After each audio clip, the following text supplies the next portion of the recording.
Opa, senta que aí vem história! Hoje a gente vai continuar falando aí naquele assunto que a gente vinha falando em outro vídeo, esse aí em cima, sobre o casamento entre história e literatura, né? Aquele casamento que tem tudo para ser eterno, enfim. Nem vou me alongar muito aqui na introdução, gruda na tela, bora lá!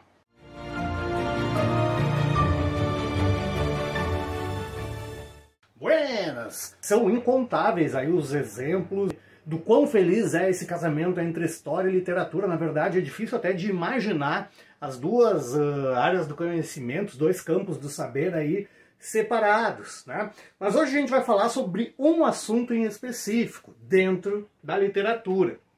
A gente vai falar sobre algumas referências aí à República Velha, ao coronelismo, ao voto de Cabresto em obras de literatura. Tem uma questão, caiu no Enem já há uns anos atrás, inclusive nesse vídeo aí em cima aí, vai ter aí o painel completo, né? Sobre questões a respeito de República Velha que já caíram em Enem, uma por uma, corrigida, explicado, enunciado, cada uma das alternativas. É de barbada aqui no canal isso. Mas a gente vai falar hoje de duas obras de literatura, entre muitas e muitas e muitas outras, que tratam sobre a República Velha. Porque essas duas que eu peguei para falar hoje são a respeito do mesmo assunto, né? As eleições, as fraudes eleitorais que aconteciam na República Velha. Primeira delas, então, primeira dessas obras que eu estava dizendo, então é bem manjada, né? Do Érico Veríssimo, aí no Tempo e o Vento, onde ele fala ali, abre aspas, Rodrigo havia sido indicado pela oposição para fiscal de uma das mesas eleitorais. Pôs o revólver na cintura, uma caixa de balas no bolso e encaminhou-se para o seu posto. A chamada dos eleitores começou às 7 da manhã. Plantados junto da porta, os capangas do Trindade ofereciam cédulas com o nome dos candidatos oficiais a todos os eleitores que entravam. Estes, em sua quase totalidade, tomavam docilmente dos papeluchos e depositavam-nos na urna, depois de assinar a autêntica. Os que se recusavam a isso tinham seus nomes assintosamente copiados. Tá nos dando aí uma amostra, esse trecho é uma amostra aí da questão do coronelismo, do poder do coronel, né? Por que o nome era o nome de quem não quisesse, né, depositar, traduzindo essa questão, né? A pessoa, o eleitor foi votar e já recebeu a cédula com o X marcado no nome do candidato. Ele só tinha que pegar ele mesmo e colocar na urna. Aqueles que se recusavam a isso tinham um nome, então, assintosamente anotado, para depois passar para o coronel, né? Para o coronel, então, né, tomar devida providência e dar devida punição, né, para esse que se recusou a obedecer, né, a colocar o seu voto lá na urna. Ou seja, né, tá falando ali, tá dando referência aí, além do voto de Cabresto, ao poder do coronel. A segunda referência que eu venho trazer hoje está nesse livro aqui, do Assis Brasil, Bacia das Almas, né? Esse livro, essa obra se passa aqui no Rio Grande do Sul. É, na verdade, dá pra gente falar assim, tipo uma continuação do livro A Prole do Corvo, né? Que se passa ali no século XIX, época da Revolução Farroupilha, no distrito, né? Na cidade de Água Clara, enfim. Esse livro, então, são os descendentes do personagem daquele outro, né? E em especial o Trajano, que é o homem mais poderoso, então, da localidade. Ele é o intendente, né? O homem mais forte e poderoso, grande proprietário rural, então, da região. Tá? E ele vai dizer, então, lá pela página 168, ele vai dizer o seguinte, tá descrevendo ali um dia de votação, um dia de eleição, e ele diz assim, ó, soube-se, então, que muitos borgistas, né, seguidores do Borges de Medeiros, enfim, votaram mais de uma vez. Mas, como disse o Trajano, isso era costume. Os índios queriam, mas era afirmar o quanto lhes agradava o voto. Estavam tão satisfeitos em votar no Borges de Medeiros que queriam votar mais de uma vez. Vinham à frente da mesa, diziam o nome, gritavam que votavam no Doutor Borges. Tudo na mais perfeita ordem, tudo às maravilhas. Pois o coronel, depois já de encerrada a votação, ali já na apuração, né, pois o coronel desafogou a guaiaca, tirou o 38 da cintura e deu boas-vindas a todos, desejando que se apurassem as eleições com a maior isenção possível, botando a arma ali na mesa, né, na frente de todos. O coronel, né, o mais importante, dizendo, apura aí o mais rápido possível, tal, sem pressão. Mais adiante ele vai dar a falcatrua toda, olha só o que acontece. O homem de confiança aí, né, o anãozinho Ribas, né, o homem de confiança do coronel Trajano, vai transmitir o recado. O coronel Trajano, né, faz essa cena, sobe para o andar, ele é o intendente, ele é o prefeito, né, ele sobe então para o andar superior, para o seu gabinete na prefeitura e tal, e fica ali descansando, aguardando a apuração dos votos, e manda o Ribas, né, então ir lá dar alguns recados e ficar de olho, acompanhar como é que está sendo, como é que está ocorrendo aí a apuração. E aí o Ribas diz o seguinte, sob a ordem do coronel: eu disse que deviam todos agir com a maior lisura, mas que seria muito agradável ao intendente se o doutor Borges saísse vencedor. Aliás, todos tinham ouvido isso.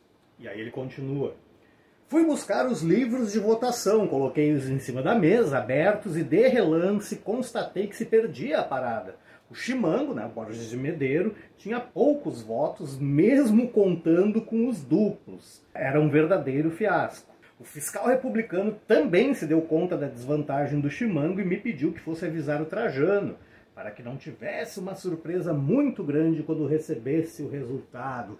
O Ribas então sobe, vai dizer para o coronel, e o coronel na maior tranquilidade, não, tá tranquilo e tal.